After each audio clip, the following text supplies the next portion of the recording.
வீட்டில் டக்குன்னு சிக்கன் எடுத்துகிட்டு வந்துட்டாங்களா, அப்போது இந்த பிச்சு போட்ட கோழி செஞ்சு கொடுத்து அசத்துங்க. எப்படி செய்யுதுன்னு பார்க்கலாமா? குக்கரில் 1/2 கிலோ சிக்கன், 1/4 டீஸ்பூன் மஞ்சத்தூள், தேவையான அளவு உப்பு, சிக்கன் முழுகிற அளவு தண்ணி ஊற்றி 3 விசில் வச்சு எடுத்துக்கோங்க.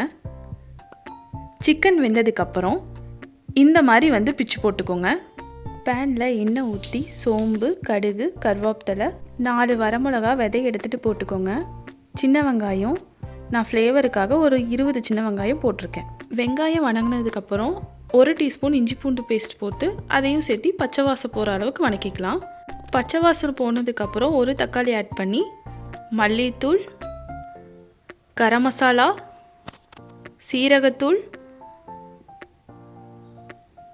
மிளகுத்தூள், காஷ்மீரி மிளகாத்தூள், தேவையான அளவு உப்பு நல்லா வணங்கினதுக்கப்புறம் சிக்கனை ஆட் பண்ணி 2 நிமிஷம் மசாலா ஒட்டுற அளவுக்கு விட்டுறணும். இப்போது நம்ம சிக்கன் வேக வச்ச தண்ணியும் சேர்த்து ட்ரையாக விட்டுறணும். இந்த ரெசிபி மட்டும் செஞ்சுட்டிங்கன்னா எல்லா சண்டேவும் இந்த ரெசிபி தான் நீங்கள் ரிப்பீட் பண்ணுற மாதிரி இருக்கும்.